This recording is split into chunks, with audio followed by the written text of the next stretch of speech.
자, 여러분들 반갑습니다. 이번 이야기는 시청자 봉수님께서 찾아와 주셨습니다. 네, 봉수님께서 오늘 전달해 주실 이야기는 여러분들도 항상 조심하셔야 될 부분 같습니다. 빨리 만나보도록 할게요. 네, 여보세요? 봉수님. 네, 안녕하세요. 반갑습니다. 안녕하세요. 네, 안녕하세요. 오늘 준비하신 이야기가 현실 공포 쪽인 것 같아요, 보니까. 네, 이게 사실 이 이야기를 할 예정이 아니라 원래 무당 언니 썰을 더 풀려고 했는데 네. 오늘 사연 주인공인 아는 오빠가 너 볼비 라디오 보니? 이래서 아니? 이랬거든요? 아니 이랬는데 뭘 아니냐고 네 목소리 똑같이 나오는데 말투 목소리가 네, 그쵸. 네, 아는 사람은 알더라고요. 알죠. 모를 수가 없죠. 그래서 자기 먼저 또 기깔난 거 들고 왔다고 그거 해달라고 했는데 들어보니까 진짜야? 이라고 물어볼 정도로 좀 신기하더라고요. 신기하고 무섭고 그래서 그 썰을 들고 왔습니다. 알겠습니다. 그러면 어떤 이야기인지 빠르게 만나보도록 할게요. 렛츠고! 이리십니다. 봉수예요.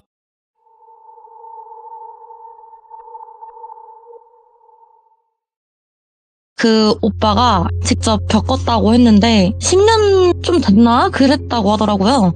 꽤 오래됐는데 이게 또 보니까 나라가 대충 특정이 되는 것 같아가지고 그런 거 부분만 좀 각색을 할게요. 그러면 이거 우리나라가 아닌 거예요? 한국도 엮여 있기는 한데 예. 해외에서 있었던 일이라고 생각하시면 될 것 같아요. 그냥 지구에서 있었던 일로 갑시다. 예. 아, 네, 알겠습니다. 지구 어딘가에서 일어난 네. 실화다. 네.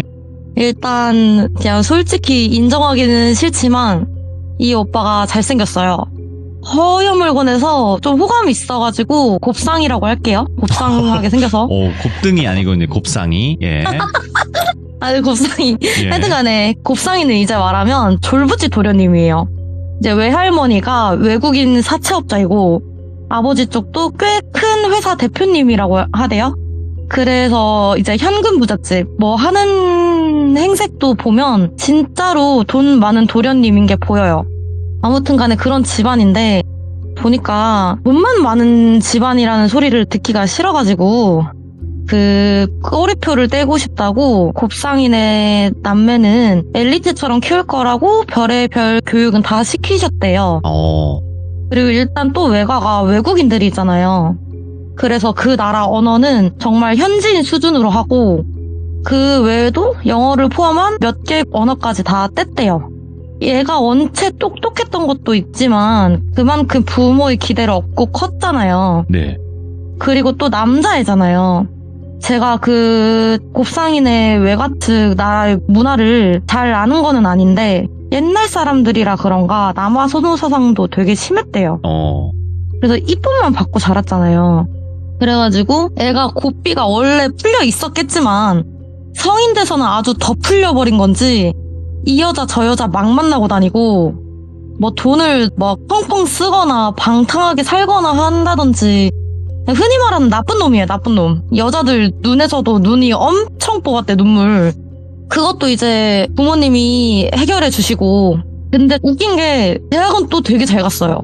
누가 알 정도로 되게 좋은 학과를 갔는데 그러다 보니까 부모님이 곱상이를 엄하게 혼내셔도 외할머니가 감싸주시고 좀 오냐오냐 한 것도 있고 그러다 보니까 부모님이 얘 뒤를 닦다가 질려버렸대요.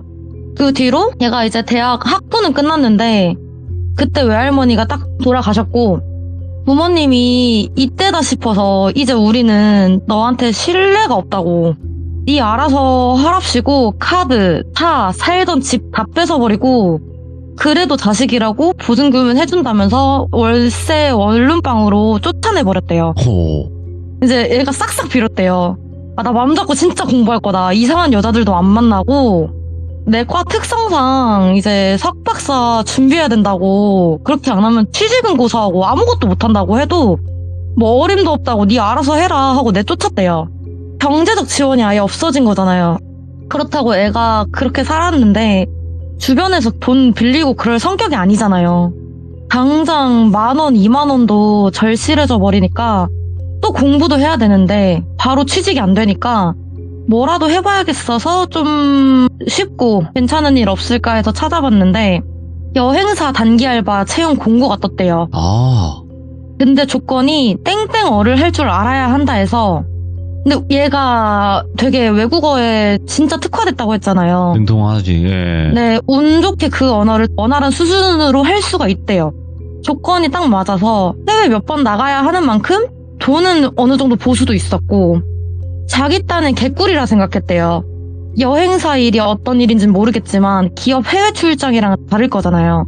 가봐야 여행지 답사 정도겠지. 그러면 공부했을 때보다는 좀 놀면서 돈 벌 수 있지 않을까 생각을 해서 외모도 준수하고 요구사항도 되니까 합격은 쉽게 할 거라고 생각을 했는데 오히려 면접 때 그랬대요. 너 스펙 이렇게 좋은데 왜 굳이 우리 회사 왔냐고. 근데 거기서 놀라고요. 이럴 순 없잖아요. 그래서 입을 털었대요. 사실 뭐 부모님이 지금 과는 억지로 보낸 거고 나는 원래 이게 꿈이었다. 그래서 반대를 무릅쓰고 지원했다고. 나 그래가지고 집도 이 근처로 옮겼다고 이런 식으로 막 했대요. 그래서 일을 시작하게 되었는데 또 바로 출장을 보내지는 않았대요. 상식적으로 그렇잖아요. 그래서 기대와는 다르게 공부해야 될 것도 정말 많고 또 서류 보조 업무나 격리 보조나 다른 잡일도 많이 하고 그렇게 한두 달 됐었나? 이제 드디어 현지 답사를 가야 되는데 갈 수 있겠냐고 뉴스 기사를 보여주더니 막 개발된 관광지였대요. 자연경관도 엄청 좋았고 그리고 개발이 돼서 도시가 근처에 있는데도 문화축제 같은 걸 이런 걸 계승을 한다고 해야 되나? 그래서 일본처럼 왜 그런 지역 축제가 되게 많잖아요.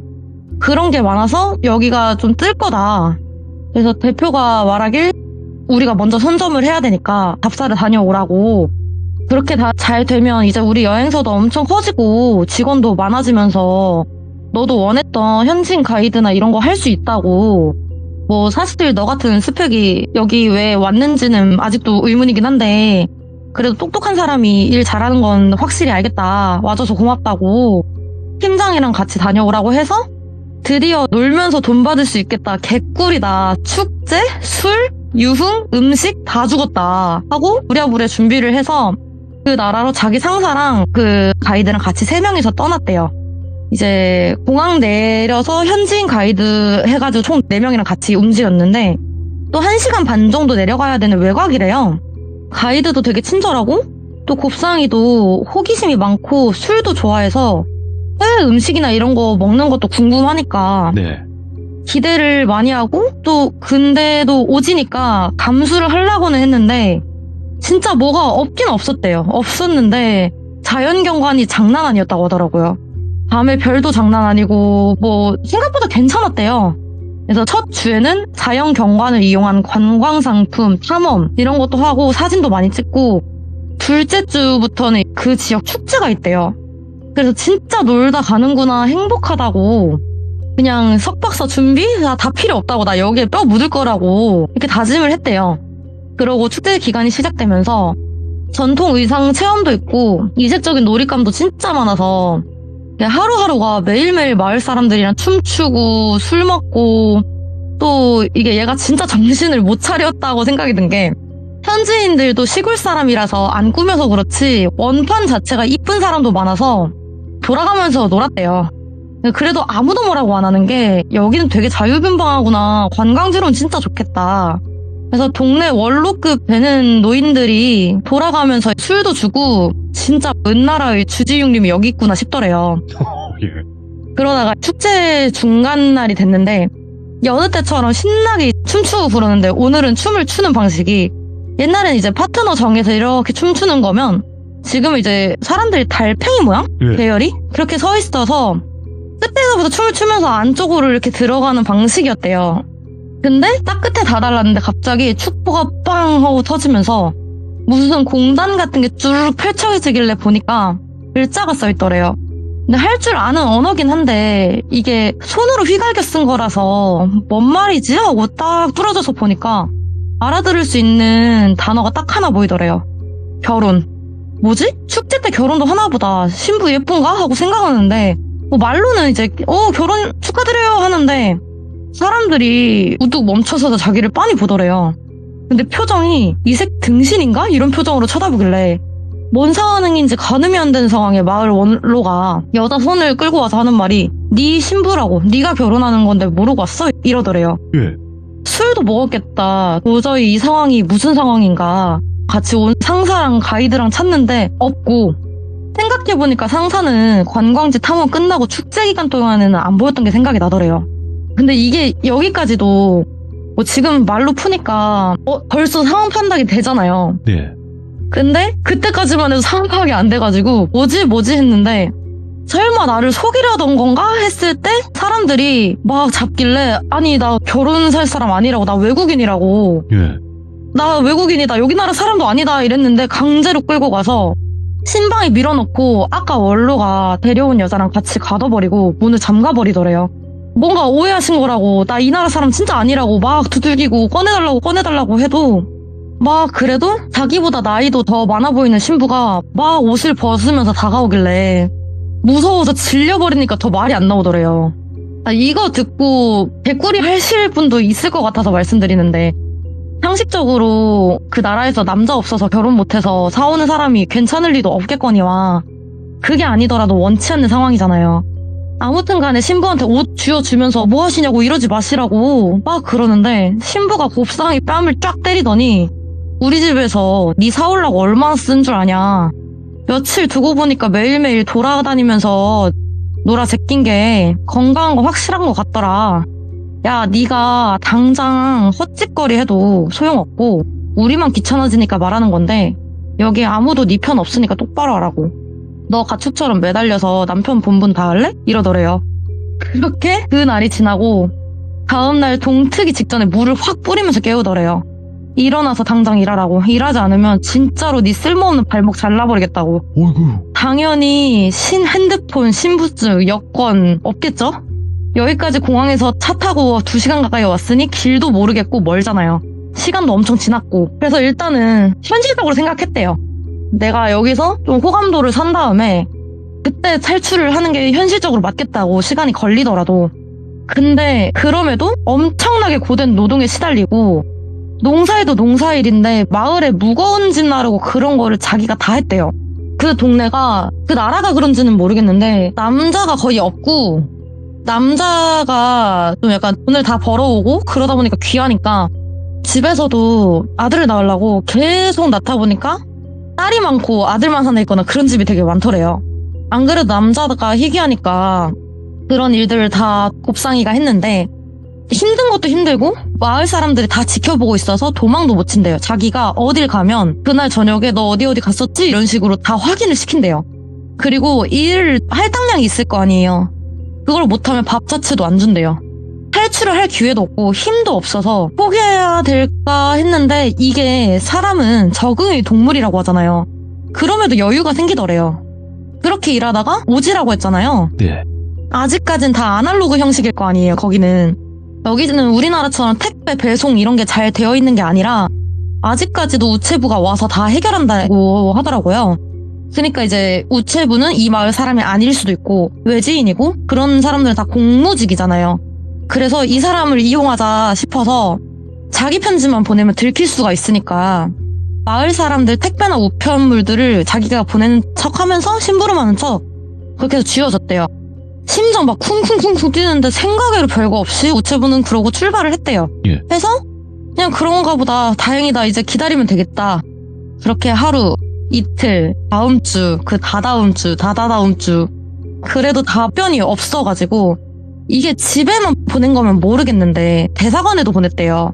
그럼 대사관도 같은 나라니까 그래도 아무리 늦어도 2주 안에는 갈 거 아니에요. 사람이 미쳐버릴 것 같은데 아무런 답변이 없어서 한 번만 더 써보자 하고 종이랑 펜을 찾는데, 그 신부의 어머니, 장모 되는 사람이 나와서 딱 마주치더래요. 네. 그래서 왜 안 주무시냐 이랬는데, 장모가 편지 들고 보여주면서 왜? 너 또 보내려고? 하면서 뒤에서 남자들이 막 우르르 들어오더래요. 편지가 뜯기지도 않았고 그냥 그대로 보여주면서 네가 직접 읽어보라고, 무슨 내용이냐고. 예. 읽으라고. 어떡해요, 읽었죠. 예. 읽었는데 당연히 읽으니까 이 막 무슨 새끼 이러면서 장모 되는 사람은 어찌나 힘이 센지 머리채를 그대로 잡고 끌려 나갔대요. 이게 어떻게 알게 되었냐? 마을 사람이 그걸 보고 우체부 담당 쟤 아닌데 누가 쟤한테 시켰냐고 그 신분의 집에다 잃는 모양이더라고 하더라고요. 그래서 미친 듯이 또 맞고 진짜 맞다가 부러지는 거 아닌가 이럴 정도로 계속 맞다가 결국엔 빛도 안 들어오는 창고 같은데 감금이 되고 물 작은 병 있잖아요. 우리 생수 300ml짜리 하루에 그거 하나만 줬대요. 하나만 주고 아무것도 안 주고 진짜 시간이 얼마나 지났는지도 모르겠는데 문이 딱 열리고 보니 신부더래요. 그냥 무작정 빌었대요. 내가 진짜 잘못 생각했다고. 내가 진짜 다신 안 그러겠다고. 앞으로 네가 원하는 대로 다 하고 남편 본분 다 하겠다고. 제발 살려만 달라고. 그래서 살려는 놨는데 진짜 살려만 놨대요. 발목에 사슬을 감아놓고 그냥 밥만 주고 그 사슬도 화장실까지만 길게 빼놔서 방, 화장실, 방, 화장실 정말 종마랑 똑같은 생활이었대요. 시간이 얼마나 지났는지도 모르겠고 그냥 차라리 혀 깨물고 죽자 이러는 와중에 얘가 나름 지 잘하는 거 머리 좀 썼다고 희망 한 가닥을 잡았대요. 얘 보고 밥을 나와서 먹으라고 하진 않을 거 아니에요. 그러다 보니까 밥을 갖다 주는 사람들이 있었는데 매일매일이 달랐고 거기에서 여자애 하나가 있더래요. 좀 어린 여자인데 여기 지내면서 상황을 보니까 그 신부랑 그 여자는 어릴 때부터 가까이 지냈지만 그 신부 되는 사람이 여자애를 막 하대하고 막 부리는 게 보였대요. 그리고 아까 그랬잖아요. 그 나라가 남자가 귀했다고. 그러다 보니까 나이대 맞고 괜찮은 남자들은 이미 다 장가를 갔고 자기는 죽어도 첩실 자리는 못하겠다는 상황이래요. 이게 왜 그러냐면 우리나라 조선시대 때처럼 본처보다 힘센 척? 남편 마음 먹고 본처 괴롭히고 그런 분위기가 전혀 아니래요. 더 비참했으면 더 비참했다 해서 멀쩡한 여자면 절대로 첩실 안 한다고 하고 그렇게 이제 결혼도 못했고 그 여자애는 신부와는 달리 집에 돈도 없어서 각종 잡일들은 다 맡아서 해도 금전적으로 좀 힘들고 그렇게 아무튼 간에 좀 배알이 뒤틀리는 게 보였대요. 또 그래가지고 생각해보니까 여기가 이 나라에 대해서 조사를 해봤을 거 아니에요. 답사니까. 이 나라는 피부가 하얗고 눈이 좀 짙은 사람 미인으로 통한다더라 이런 게 생각이 나서 딱 자기가 그렇게 생겼으니까 무작정 얘 아니면 죽는 거다 싶은 생각으로 그냥 들이댔대요. 막 사실 나는 그 축제 기간 때 너를 봤는데 지금 와이프랑은 못 살겠다. 내 꼴을 봐라. 남자들은 사실 너처럼 이러이러한 여자가 이상형이다. 신부는 너와 달리 그런 스타일이 아니지 않냐. 이러면서 막 입을 털었대요. 처음에는 콧방귀만 끼는 것 같더니 먹히긴 먹혔는지 그 여자가 밥 가지러 올 때는 점점 밥 양이나 반찬 가짓수도 늘고 막 손이라도 한 번 더 잡아보려고 하고 그러더래요. 그래서 이제 그 여자와 불륜 관계를 유지하면서 이제 아예 넘어온 게 보이길래 살살 꼬셨대요. 내가 사실 한국에서 진짜 부자라고. 나 잠깐 일 안 했다고 얼굴 다시 하얘진 거 모르겠냐. 한국인도 어릴 때부터 일 많이 한 사람들은 계속 까맣다고. 나는 일을 안 해도 될 정도로 그렇게 돈이 많고 내가 널 너무 사랑해서 하는 말이라고. 우리 한국 가서 결혼하자고. 너 언제까지 여기서 이런 대접 받고 살 거냐고. 한국 가면 네가 직접 걸어다니지 않아도 되고 네 손으로 밥을 떠먹고 그럴 필요가 없다고. 네 몸은 전부 보석으로 뒤덮게 해주겠다고. 나와 같이 내 나라로 가자 이런 식으로 꼬드겼대요. 더 잘 살 수 있다는 말. 그리고 여기보다 선진국. 게다가 이상형인 남자가 그렇게 말을 하니 먹혔을 거 아니에요. 화색이 돌죠. 뭐부터 하면 돼? 이래서 곱상이가 편지 하나만 보내주라고. 네가 직접 대사관으로 가던지 내 나라랑 관련된 대로 보내달라고. 네가 보내는 척하면서 우체국한테 보내주라고 했대요. 오히려 안심시켜야 되니까. 나는 너랑 한 팀인 거 알지? 네가 내 진짜 신부야? 이러면서 한 배를 탔대요. 그렇게 해서 해결이 됐으면 썰도 안 풀었대요. 그렇게 해결된 줄 알았는데 며칠 뒤에 남자들이 방으로 우르르르 들어오더니 집 마당으로 끌어내더래요. 예. 그러니까 마당에는 마을 원로, 신부의 부모가 서 있고 그 옆에 그 여자애도 서 있고 이게 무슨 상황인지 말도 못 대고 어버버 하는 와중에 원로가 소리치더래요. 이 더러운 외국인 주제에 신부의 가족을 배반하고 마을의 질서를 어지럽혔다. 무슨 상황인지 감도 안 잡히는데 설마 들켰나? 근데 들켰으면 같이 도망가려고 했던 여자도 자기랑 패대기 쳐줬어야 하잖아요. 아니나 다를까 저 남자가 나를 겁간했다. 언니한텐 내가 미안해서 말도 못했는데 더는 못 찾겠다고 소리를 빽 질러버리더래요. 예. 이게 우리나라도 그렇지만 불륜은 불륜도 죄지만 법관이면 더 중죄잖아요.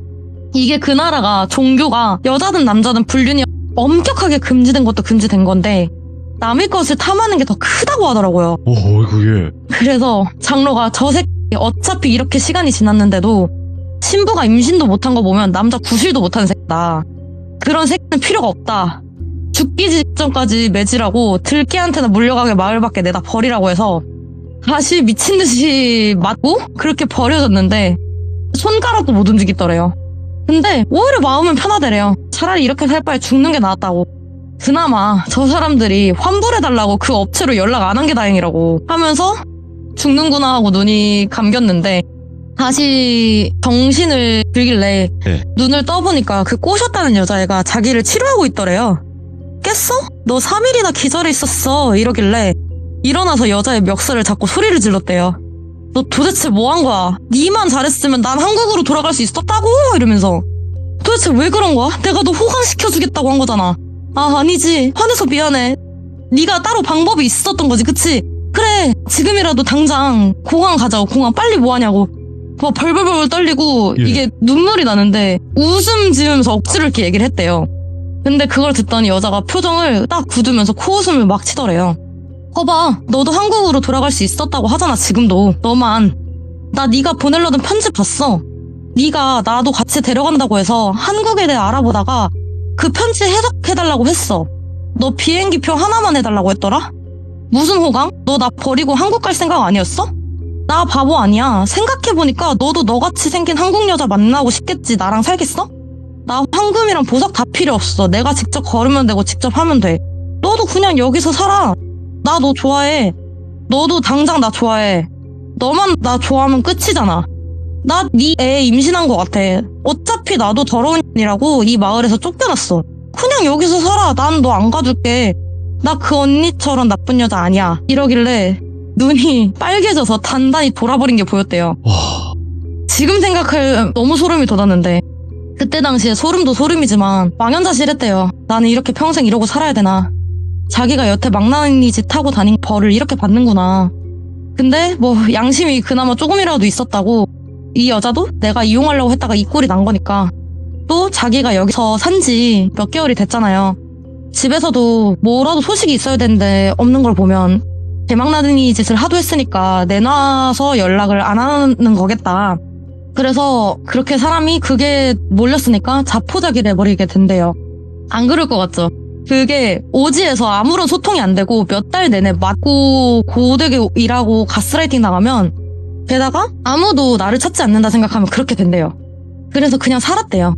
그렇게 농사일만 계속하고 사랑하진 않아도 그래도 살았대요. 야. 사이는 좋지 않아도 그냥 책임이라도 지겠다고. 그렇게 어느 날 농사일 하다가 점심밥을 놓고 온 걸 알아가지고 잠깐 집에 들렸는데 여자가 뭘 태우려고 하고 있대요. 그래서 몰래 다시 가서 봤더니 왜 그 마법의 피 있잖아요 여자. 거긴 변두리라 일회용 생리대가 아니라 천기저귀처럼 그런 걸 사용한다는데 그걸 태우고 있더래요. 잠깐만 임신했다며. 왜 생리를 하는데? 하고 생각하다 어쨌든 간에 임신이 아니라는 거잖아요. 예. 여태 속았다는 거잖아요. 생각할 틈도 없이 바로 뒤도 안 보고 달렸대요. 꺾어서. 지금 내가 여기서 저 여자의 거짓부렁을 내가 알게 된다면 그땐 또 다른 걸로 잡으려고 뭔 짓을 못하겠냐고요. 보러로 가면 괜히 추격이 쉬울 것 같아서 일부러 산길로 달렸대요. 그렇게 잡히는 게 무서워서 일주일 내내 잠도 안 자고 쫄쫄 굶어가면서 시냇물 하나 나오길래 냇물 받아 먹으면서 냇물 따라 가면 결국엔 바다든 강이든 큰 호수든 나올 거 아니에요. 그러면 도시는 있을 거 아니겠냐고요. 그렇게 쭉 따라가면서 도망쳤고 이번에는 마을 상대로 도망치는 게 아니라 개인이었어서 그런가 다행히 잡히지는 않았대요. 냇물을 따라가다가 강이 멀리서 보이면서 관광지 같은 조그만한 도시가 나오길래 예. 드디어 살았다가 아니라 오히려 무섭더래요. 관광지니까 이게 날 여기까지 끌고 온 회사를 만날 수도 있는 거잖아요. 근데 달리 방법은 없으니까 일단 공중 화장실이라도 가서 대충 씻고 물이 급하니까 이제 달려갔는데 꼴은 말이 아니고 눈물이 막 나는데 어디서 익숙한 말이 들리더래요. 근데 이제 대화 내용을 들어보니까 그 외가 쪽 나라가 외국인이랬잖아요. 그 나라 언어가 들리더래요. 그 나라에서 아줌마 아저씨들이 단체 관광객들이 자유시간 갖고 화장실 앞에서 모이기로 했다나? 뭐 그런 얘기를 하더래요. 그래서 이제 주변 사람들이 쳐다보든 사진을 찍든 말든 그냥 가서 무릎 꿇고 계속 빌었대요. 제발 도와달라고. 내가 살해하겠다고. 나 한국까지 데려다 달라고 안 한다고. 내가 이런 상황인데 어떻게 탈출했다고. 그냥 공항이든 대사관이든 둘 중 한 군데만 데려다 달라고. 처음에는 자기 꼴 보고 주저하다가 자기네 말을 유창하게 하는 한국인이니까 보통 사람은 아닌가 해서 아니면 살해를 받을 수 있다고 생각했나? 그게 아니면 진짜 불쌍하다고 생각했는지 아줌마 하나가 다가오더니 너 그렇게 도망친 거면 대사관이든 공항이든 어디든 지키고 있지 않겠냐고. 오. 옷 빌려줄 테니까 나중에 옷값 주던지 그건 알아서 하고 옷 갈아입고 우리 일행인 척 공항에까지 있어주겠다고. 마침 우리도 이곳이 마지막 일정이라 귀국하려고 하고 공항 갈 생각이었다. 솔직히 너무 현실적이잖아요, 답변이. 이 사람들을 따라가는 게 맞나 싶었는데 보통 그렇게 단체 여행이 있으면 가이드가 깃발 들고 있고 사람들도 가방이나 이런 게 많잖아요.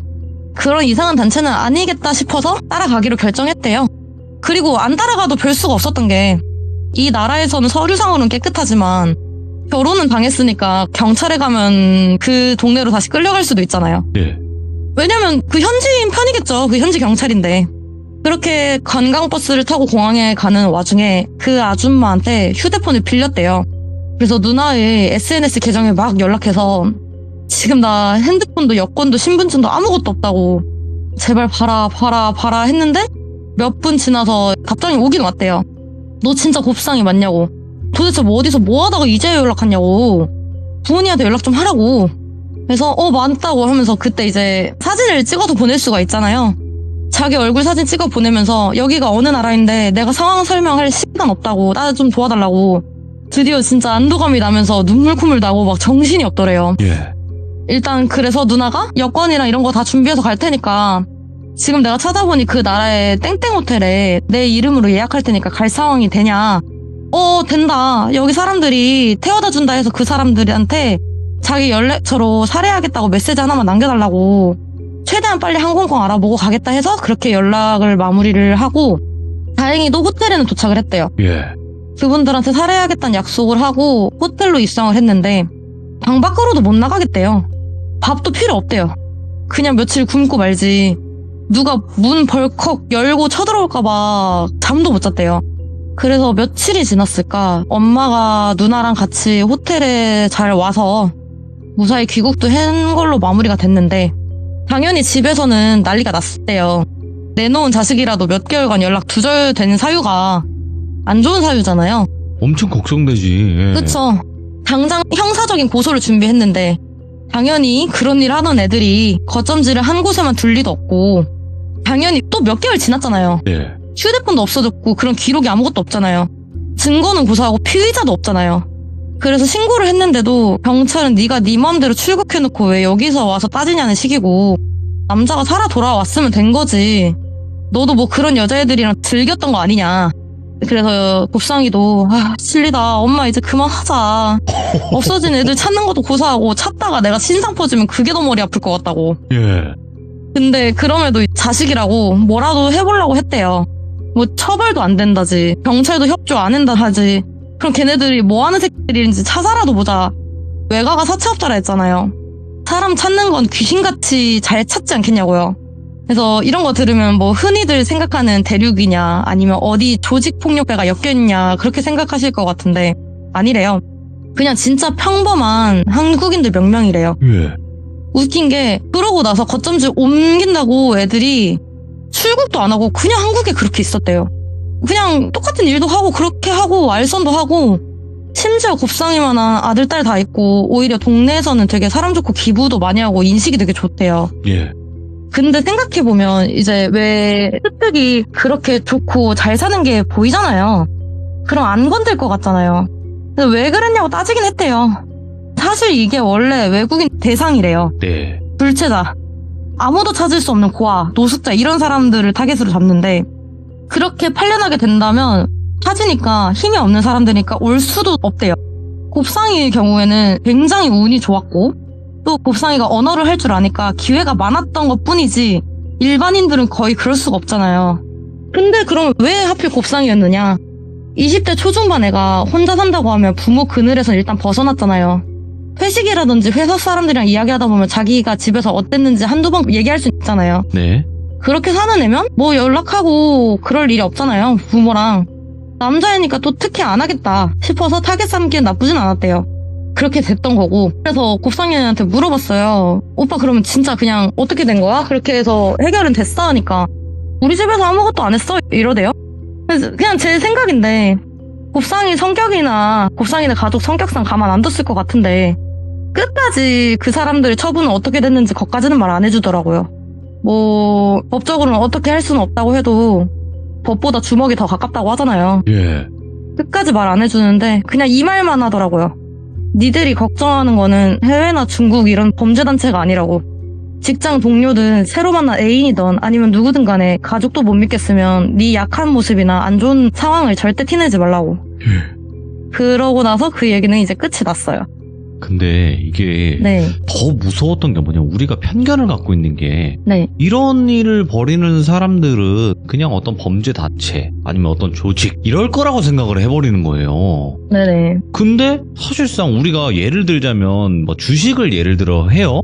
근데 네. 뭐 그 전문 그 트레이딩 하는 사람만 주식하는 건 아니잖아요. 그렇죠. 일반 사람들 다 하잖아요. 돈 된다는 거 아니까. 그렇죠. 돈 되면 일반인들도 하는 거지. 쉽대요. 얘기 들어보니까 쉽대요. 오히려 일반인일수록 더 의심 안 한대요. 오, 참 섬뜩하네 이거. 우리 주변 사람들까지 이제 의심을 해야 되는 것인가요? 이거 어떡하죠?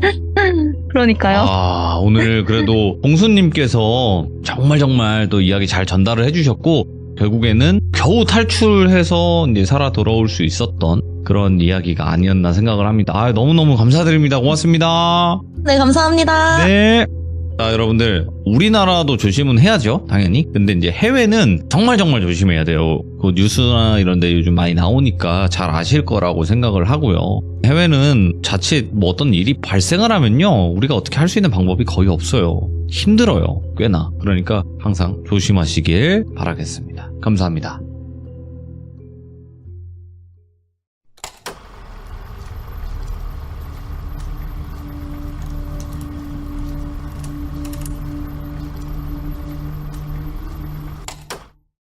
자, 이번 이야기는 시청자 봉수님이 찾아와 주셨습니다. 오늘 봉수님의 이야기 어떤 이야기가 될까요? 빠르게 만나보도록 할게요. 네, 잘 들리세요? 잘 들립니다. 아, 네네네. 네, 반갑습니다. 네, 안녕하세요. 네, 아이고 봉수님 오늘 또 이렇게 찾아와 주셔서 감사드립니다. 제가 더 감사합니다.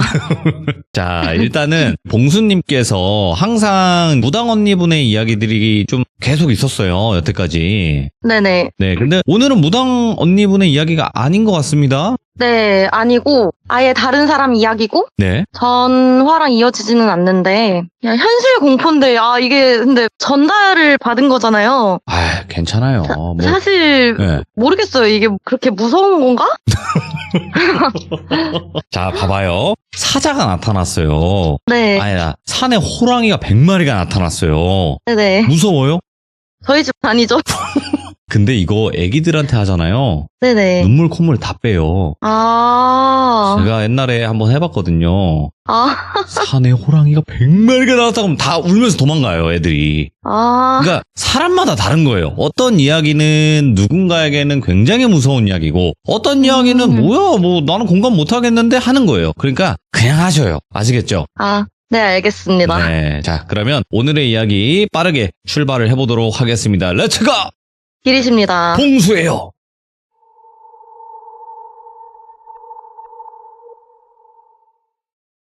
제 친구 중에 삼돌이라고 할게요.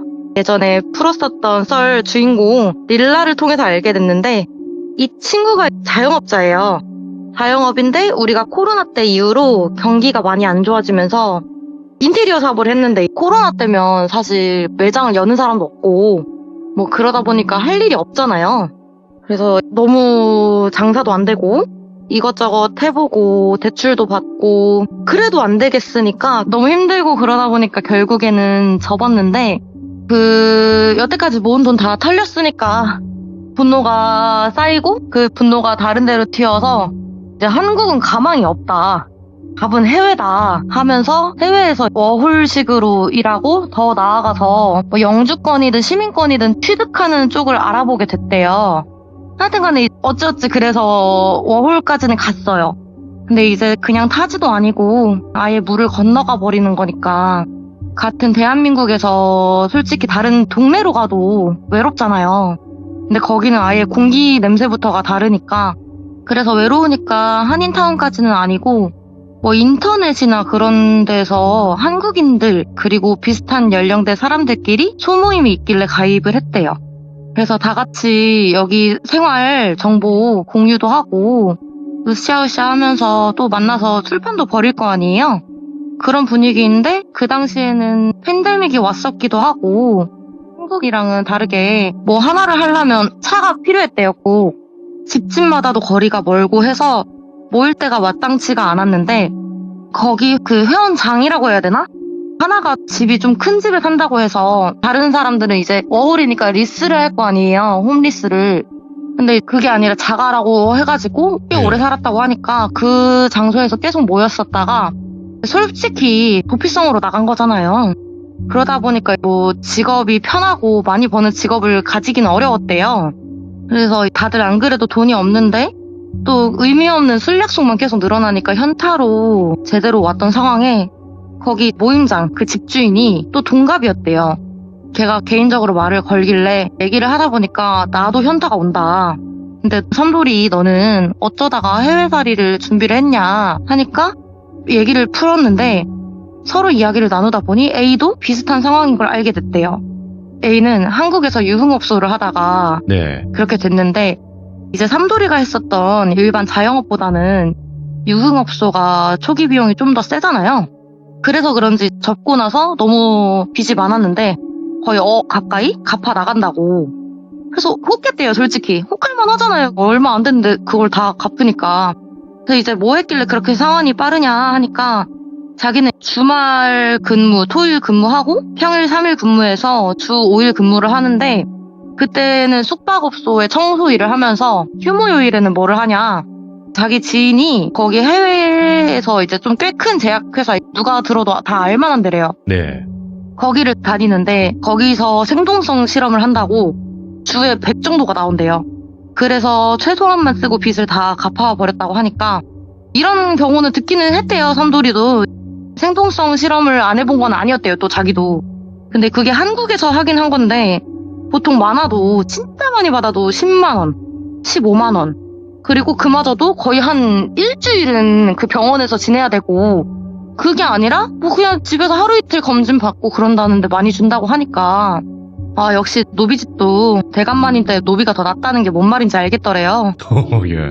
그러다 이제 모임은 솔직히 너무 소모성이 짙으니까 더는 안 나가고 단톡은 계속 남겨둔 채로 삼돌이도 잘 지내다가 갑자기 A가 그러더래요. 단톡에서 혹시 생동성 알바 할 사람 있냐고. 근데 솔직히 A의 말이 좀 반신반의했대요. 무섭기도 하고 타지니까 일단은. 그리고 엄선된 사람들만 솔직히 철저하게 뽑아서 할 건데 저 돈을 준다는 게 말이 안 되잖아요, 사실은. 근데 또 다들 어려운 사람들인데 워홀도 일단 돈이 있어야 갈 건데 빠듯하게 모았을 거 아니겠냐고요. 그 상황이 매력적인 제안이니까 고민하는 와중에 A가 불안해하지 말라고. 그 한 명만 뽑는 게 아니라 3명 뽑는 거라고. 그리고 나 카페에도 글 올렸다고.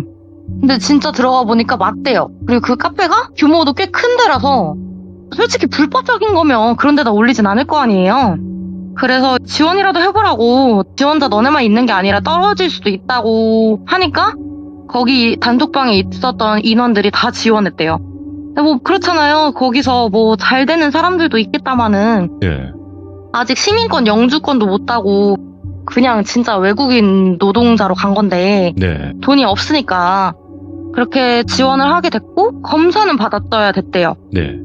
받았는데 그냥 규모가 있는 병원에 갔대요. 거기서 이제 위탁식으로 한다고. 그래서 키, 몸무게, 뭐 과거 병력이 있는지 아니 뭐 약물 알레르기, 뭐 항생제 알레르기가 있는지 또 이제 실험마다 다르니까 음주를 한다면 주에 몇 회 정도, 흡연을 한다면 하루에 몇 개비 정도 이상하게 혈액형은 안 물어보네. 뭐 진짜 이런 건 아닌가 보다 했는데 마지막에 코로나를 걸렸으면 걸렸는지, 그럼 백신을 맞았었는지, 맞았다면 몇 차까지 맞았는지 이걸 체크하래요. 그래서 삼돌이가 혹시 백신을 맞았으면 지원을 못하는가 물어봤는데 거기 의사 말로는 백신이 그때 당시에 개발된 지가 얼마 안 됐잖아요. 그래서 이제 자기들도 실험하고 있는 약물과 어떤 성충작용이 있는지 아무도 알 수가 없고, 네. 그래서 나중에 사고가 발생한다고 쳐도 우리가 보상해줄 수가 없으니까 미리 체크한다고 해요. 그래서 사실 저게 납득이 안 갈 사유는 아니잖아요. 근데 거기서 몇몇은 한국에서 있다가 왔으니까 직장 생활을 하다 보면 다 맞잖아요. 그래서 2차까지 다 맞아서 떨어졌고, 근데 삼돌이는 사업을 했으니까 솔직히 안 맞았대요. 네. 1차까지만 맞고 안 맞았대요. 그래서 삼돌이는 붙고 몇몇은 떨어졌는데, 삼돌이 포함 몇몇은 생동성 알바를 했는데 뭐 별거는 없었대요. 그냥 혈압이랑 체열 검사만 하고 소변 검사하고 전날부터 가서 공복으로 반나절 입원은 하는데, 다음날 이제 실험할 약을 주는데 그거를 일주일 내로 복용을 하는데, 그 말이 A랑은 좀 다른 게 매일매일 가긴 했었어야 됐대요. 그 약을 먹으면서. 거기서 식단도 아무거나 먹으면 결과값이 일정하지가 않으니까 도시락을 준다고 하더라고요. 그래서 그걸 주는데 뭐 중간에 다른 거 뭐 먹는다고 걸리겠어? 했는데 검사지에 다 나온대요. 이게 혈당이나 그런 게 문제가 또 있었나 봐요. 그래서 몇 명 더 귀가시키고 삼돌이는 애가 착실하게 규칙을 다 지켜가지고 실제로 매 주마다 50만 원, 100만 원 이렇게 따박따박 받았대요. 그 돈을 모아서 이제 삼돌이가 가게 빚은 거의 갚아가긴 했는데, 사실 빚을 갚는 게 돈 버는 거라지만 모이는 게 없으니까 답답하다 하잖아요. 그래서 거의 갚아서 고맙다고 이제 A한테 술 한잔 사겠다고, 실험도 끝나가니까 나는 더 이상 안 해도 될 것 같다고 A야 술 한잔 할래 했는데, 뭐 그래 우리 집에서 와라 해서 술을 먹게 됐대요. 예. 먹다가 A가 안 마시는 거예요. 그래서 이제 삼돌이가 왜 안 먹냐 하니까 A가 나 생동성 알바 때문에 난 또 있다고, 그래서 안 된다고 해도 뭐 아니라고 뭐 그렇게 해가지고 내가 어거지로 끌고 나왔나 해서 미안하긴 했지만 그래도 일단 자리는 했으니까 마시게 됐는데, 술이 들어가면 감성적으로 솔직해지잖아요. 힘든 이야기가 하나둘씩 나오면서 뭐 A 네 덕에 잘 해결된 건 맞는데 솔직히 나 아직도 까마득하다고, 나 너무 까마득하다, 이게 뭐 제대로 하는 건지도 모르겠고 예. 나는 진짜 모르겠다, 네가 대단하다, 그 돈을 얼마나 안 썼으면 그걸 다 갚았냐 네. 하니까 A가 뭐 에이 난 너랑은 다르지 이러면서 허세를 떨더래요. 그래서 뭔 소리야 했더니 아니야 됐어, 뭐 솔직히 생동성 알바가 뭐 당당하게 말할 건 아니라고 생각해 하면서 말을 돌리길래 더 물어보진 않았는데, 네. 궁금하잖아요. 근데 A가 계속 술에 입에 안 대니까 삼돌이가 너 설마 술 못 마시냐고 하면서 살짝 긁은 거죠. 긁었는데 계속 그래도 안 마시니까 야 너도 이제 마셔라 좀, 솔직히 맥주 정도는 마실 수 있지 않냐 이러면서 막 뭐라 하니까 A가 알겠어 마실게 내가 맥주 가져올게 하고 맥주를 2캔을 가져와서 하나를 딱 따주고, 나는 술을 잘 못하니까 삼돌이 너도 이제 나한테 맞춰줘라, 솔직히 술 먹는데 그게 예의 아니냐 하면서 따서 맥주를 계속 마셨대요. 마시다가 다시 좀 A가 얼굴이 발그레해지는 게 보이니까 삼돌이가 한 번 더 물어봤대요. 도대체 아까 말한 게 무슨 일이냐고. 야 그렇게 좋은 거면 좀 나눠 먹자고. 근데 A가 뭘 그렇게 궁금해 하면서 뭐 그래 궁금해 하니까 말해줄게 하더니 내가 하는 일이 뭐냐면 이매매야. 근데 네가 생각하는 뭐 그런 건 아니야. 솔직히 그게 현실적으로 말은 안 되고, 그 시설이며 뭐며 적출은 가능한데 이식은 절대 안 된다고. 적출하면 그거 전기는 다 폐기해야 돼. 그리고 막말로 삼돌아, 네가 네 이식을 받아야 하는 상황인데 막말로 어디서 굴러먹은 새끼일지도 모르는데 그걸 큰돈 주고 이식 받고 싶어? 뭐 다른 나라는 모르겠는데 여기는 안 되더라. 삼돌이가 이제 놀랬죠. 아니 그러면 네 대답하는 게 아닌데 뭔 놈의 매매야, 야 이상한 장난치지 마 하니까 혈액을 판대요. 근데 이게 우리나라 혈액 수가 나오잖아요. 그거랑 비교하면 안 되는 거라고. 여긴 진짜 비싸게 받아, 이거 완전 노다지야 하니까 삼돌이가 또 놀라니까 고기가 딱 꺾이더래요, 아래로. 벌벌 떨면서 내가 지금 들어와서는 안 될 때를 들어왔구나 하면서 아차 싶었던 게, 근데 A야 너 왜 나한테 이걸 말하자마자 눈앞이 번쩍이 하길래 A가 마시고 있던 술병으로 삼돌이를 내려쳤대요. 아주 죽여달라고 고사를 지내냐고. 뭐 어차피 너 찍어놨는데 잘 됐다고 그냥 일이 빨리 당겨진 것 뿐이라고. 근데 이게 병으로 머리를 한 대 맞았다고 해서 바로 기절을 하는 게 아닌데 그냥 띵 하고 아픈데 이상하게 눈앞이 흐려지면서 입에서는 맥주의 쓴맛? 입에 쓴맛이 나더래요. 그래서 눈이 점점 감기는 와중에 애인의 집이 크다고 했잖아요. 일반 네. 가정집이라고. 거기 다른 방에서 남자들이 막 나와서 자기를 어깨동무하듯이 끌고 가는 기억이 그 장소의 마지막이었대요. 그래서 눈을 이후에 이제 정신 차리고 떠보니까 대학병원 천장이 보이더래요. 아 설마 살았구나. 그냥 걔네들이 나 그러고 그냥 갔구나. 그러고 아 진짜 여행 부리지 말고 크게 살아야지 했는데 몸이 안 움직이더래요. 몸이 안 움직여서 뭐지 하고 보니까 손에는 알 수 없는 용액이 담긴 릴겔이 꽂아 있고 움직일 수가 없어서 막 살려주세요 하면서 소리를 지르는데 문이 팍 열리더니 A가 일어났냐? 그럼 닥치고 있으라고.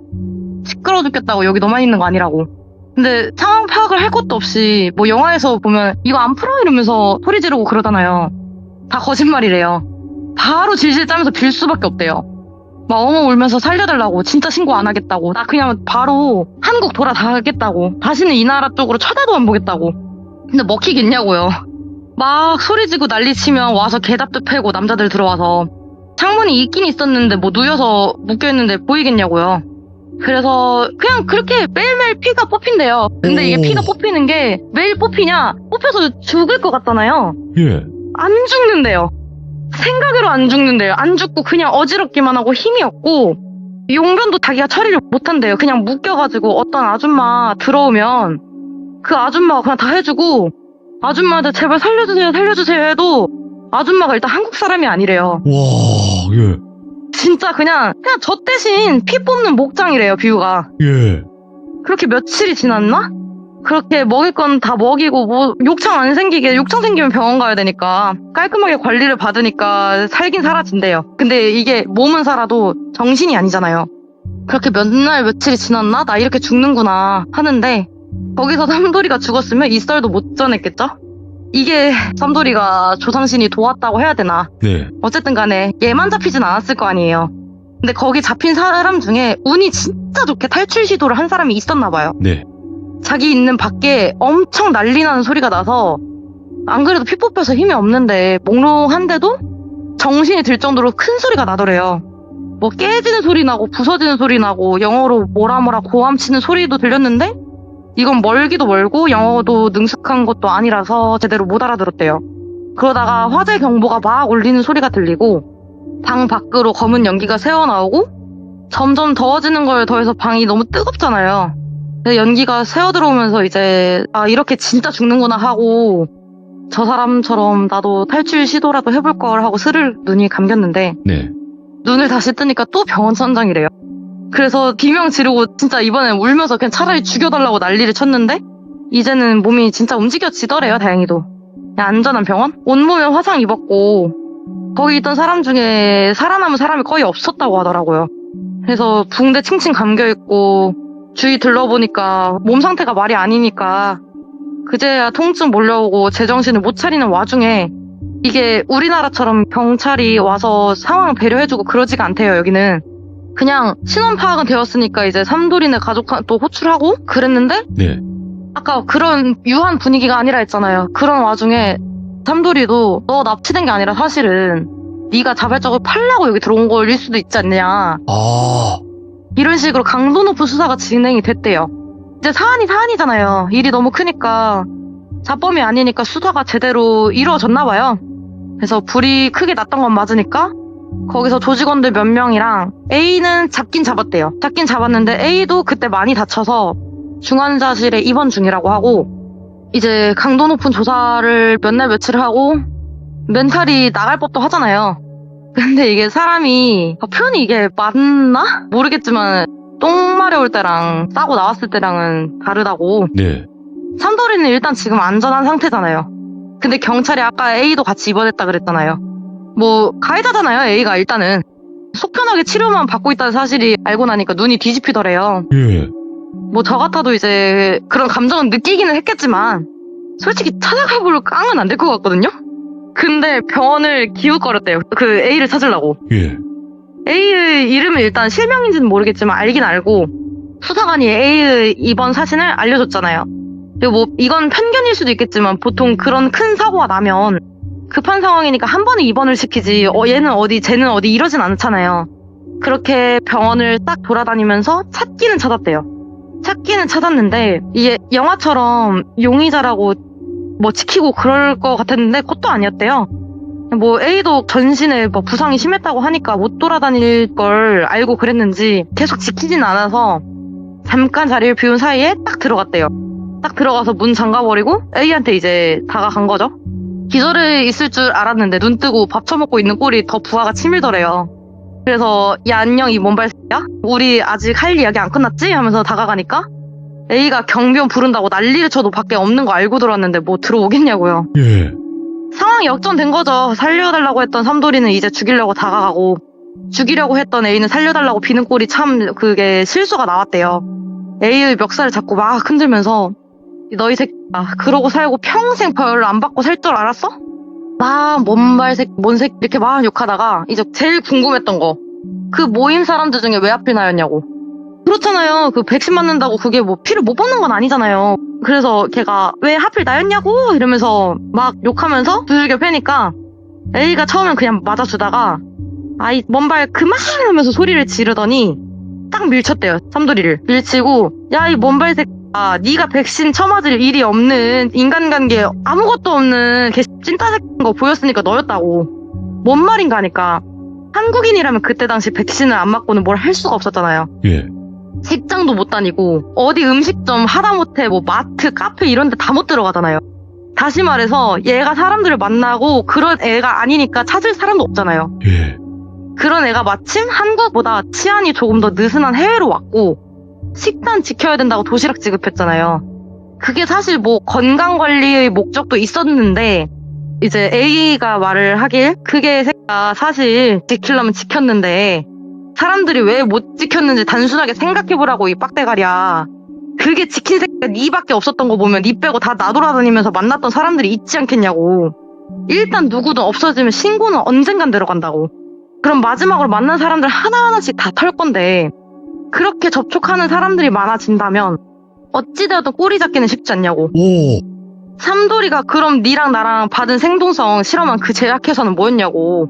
그렇게 대놓고 하진 않았을 거 아니냐 하니까 그건 가라라고 생각을 안 해봤겠냐? 저러니까 이 새끼가 잡힌 거라고. 네가 너 내 탓만 하지 말라고. 네가 멍청하니까 나한테 잡힌 거라고.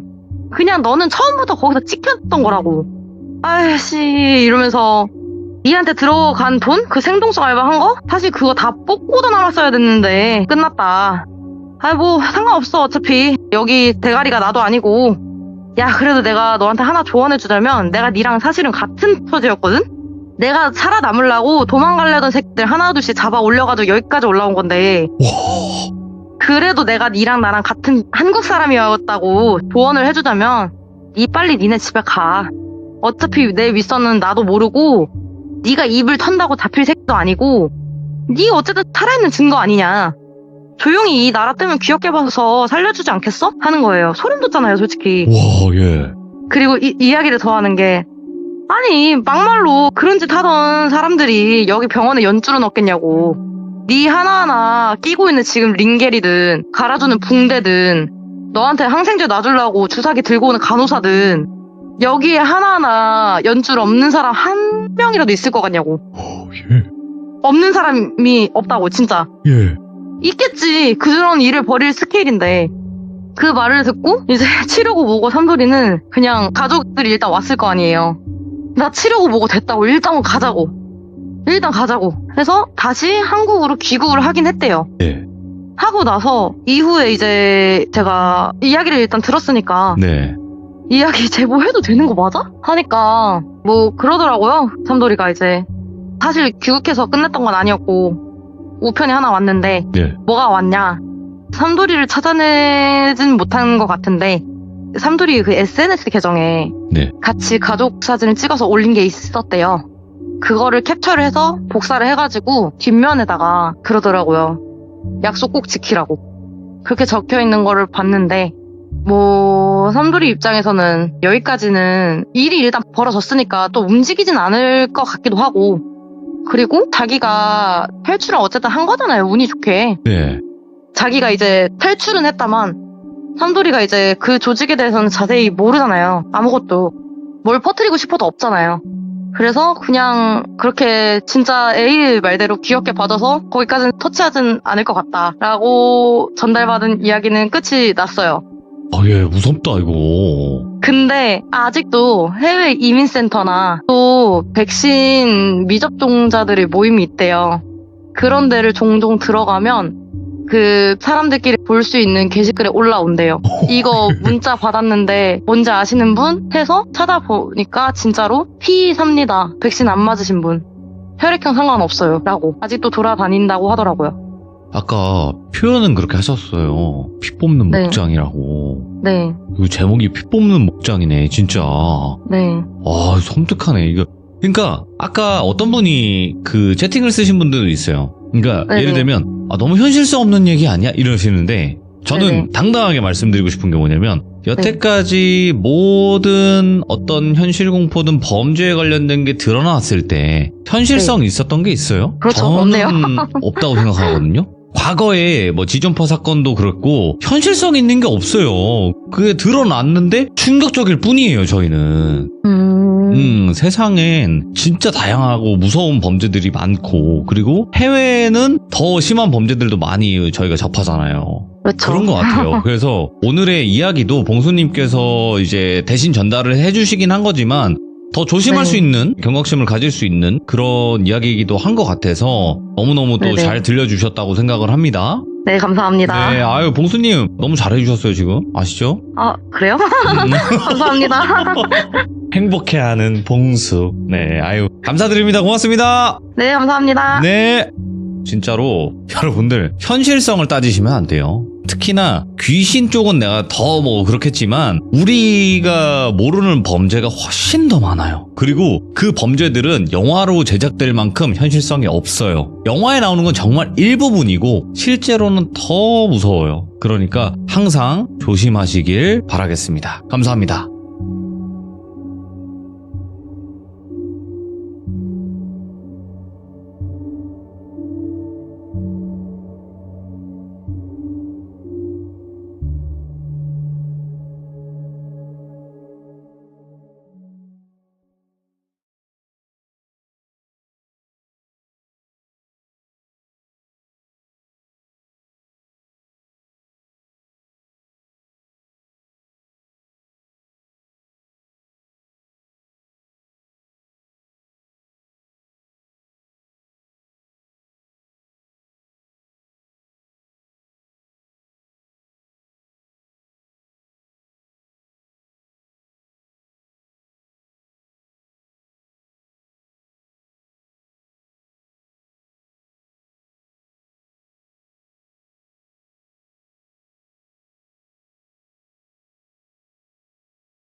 자, 여러분들 안녕하십니까? 이번 이야기는 시청자 삶의 기쁨님께서 찾아오셨습니다. 네, 삶의 기쁨님께서 어떤 이야기로 찾아와 주셨을지 같이 한번 만나보도록 하겠습니다. 여보세요. 아이고, 기쁩니다. 삶의 기쁨이에요. 안녕하세요. 반갑습니다. 네, 반갑습니다. 닉네임이 특이하긴 하네요, 확실히. 그 닉네임을 제가 어떤 걸 해야 될지 고민하다가, 아닙니다. 요거 얘기하면은 또 안 되니까. 네, 어쨌든. 네. 이유가 저랑 어울리지 있으시겠죠? 않는 닉네임입니다. 네네. 어울리지 않는 닉네임이라고요? 네. 어찌됐건, 그래도 항상 삶의 네. 기쁨이 있길 바랍니다. 맞아요. 바라는 네. 마음으로 섰습니다. 정말 그렇습니다. 네. 네. 자, 오늘 삶의 기쁨님께서 해주실 이야기가, 네. 겪은 이야기긴 하지만 또 다른 분이 등장을 해요. 네, 맞아요. 정확하게 네. 인물은 세 사람이 등장해요. 저같이. 네. 근데 여러분과 또 같이 겪는 상황들이거든요, 이게. 네, 맞아요. 네. 그래서 정말 듣기 힘든 그런 이야기가 될 것 같은데, 그럼 바로 한번 들어보도록 그렇습니다. 하겠습니다. 렛츠가! 기린 시종. 삶의 기쁨이죠!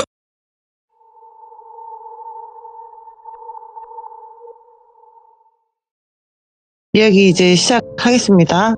현재 제 직업을 말씀을 안 드릴 수가 없을 것 같습니다. 저는 현재는 타로 마스터 겸 이렇게 사주를 보고 있는 그런 직업을 갖고 있는 사람입니다. 타로 마스터라고 하나요? 타로 보시는 분들을? 그렇죠. 타로 마스터라고 부르죠. 네. 그래서 제가 이제 어렸을 때부터 사실 어렸을 때 얘기를 좀 살짝 하자면 이렇게 좀 꿈으로 선몽도 많이 보고 네. 그리고 이렇게 좀 특이한 경험들을 좀 많이 경험을 했었어요. 그래서 아무래도 제가 좀 특이한 것 같아서 네. 점집도 많이 다니고 아이고. 방황을 좀 많이 했었거든요. 네. 그러다 보니까 제가 자연스럽게 타로를 좀 접하게 되고 사주를 공부하게 되다 보니까 이 길로 오게 됐거든요. 어쨌든 제 직업은 그렇습니다. 요거를 이제 처음에 풀어야 되는 이유가 나중에 나옵니다. 예. 제가 한 12년, 13년 정도 중마고처럼 지낸 저의 동생과의 이야기예요. 저희 동생이랑은 사실은 어디에서 만났냐면은 강남의 유명한 보컬 학원에서 만나게 됐어요. 보컬. 네, 저는 가수를 준비했던 한 소녀였고요. 그 동생 또한 똑같은 꿈을 꾸는 소녀였죠. 나이 차이가 좀 나다 보니까 저희가 이렇게 친해질 계기는 크게는 없었습니다. 근데 이제 뭐 그냥 연락처만 주고받고 안부만 묻는 사이였다가 이 친구가 성인이 되는 시점에서 어느 날 전화가 와요. 그래서 여보세요라고 이제 받으니까 사실 그 시점이 어떤 시점이었냐면은 제가 사실은 아시다시피 타로나 사주를 하는 사람들 보면은 어렸을 때 우여곡절이 좀 많아요. 그럼요. 예. 네, 그래서 공부를 하게 되고 마음 공부도 하고 점집도 많이 다니게 되거든요. 저는 어렸을 때부터 사실 사람 때문에 고생을 좀 많이 했거든요. 근데 사람 때문에 힘들어서 집에서 사실 울고 있었을 때였어요. 그래서 너무 슬퍼서 울고 있는데 이 동생한테 전화가 온 거예요. 그래서 여보세요 오랜만이다 라고 하니까 언니 저 너무 심심해서 그런데 놀러 가도 돼요? 뜬금없이. 전 너무 반가운 거죠. 왜냐면 제가 사람 때문에 너무 힘드니까 네. 기댈 데가 없으니까. 그러면 주소가 여기인데 올 수 있겠어? 근데 좀 택시비가 많이 나올 것 같은데 괜찮아? 라고 했는데 그 친구가 그 어린 나이에도 불구하고 택시비가 좀 많이 나왔었거든요. 근데 한숨에 달려오더라고요. 너무 고맙죠, 저는. 그때부터 인연이 돼가지고 자주 연락을 하면서 이상하게 제가 항상 슬퍼할 때마다 전화를 하는 거예요. 제가 힘든 일이 있을 때마다. 그래서 저 입장에서는 아무래도 동생이긴 하지만 의지할 수밖에 없었어요. 언니가 이런 일이 오늘 있었다. 언니가 뭐 남자친구 때문에 힘든 일이 있었다. 언니가 친한 친구가 오늘 배신을 했다. 이런저런 얘기들을 조금 털어놓기 시작해요. 이 친구한테. 그럼 이 친구는 그 당시엔 너무너무 어리기는 했지만 언니가 이렇게 힘든 일을 겪으니까 같이 울어도 주고 토닥여도 주면서 친자매처럼 지내게 됩니다. 그러고 나서부터 계속적으로 저는 인간 풍파를 맞습니다. 계속 인풍. 맞습니다. 네, 인풍을 계속 맞습니다. 근데 제가 그 당시엔 제가 인풍인지 모르고 살아요. 그냥 동쪽을 보면 동쪽에서 맞고요. 서쪽에서 맞으면 서쪽에 맞고요. 아주 사방팔방으로 맞습니다. 그래서 사람을 두려워하게 됩니다, 제가. 그 당시에 의지할 수 있는 동생이 딱 이 동생이었어요.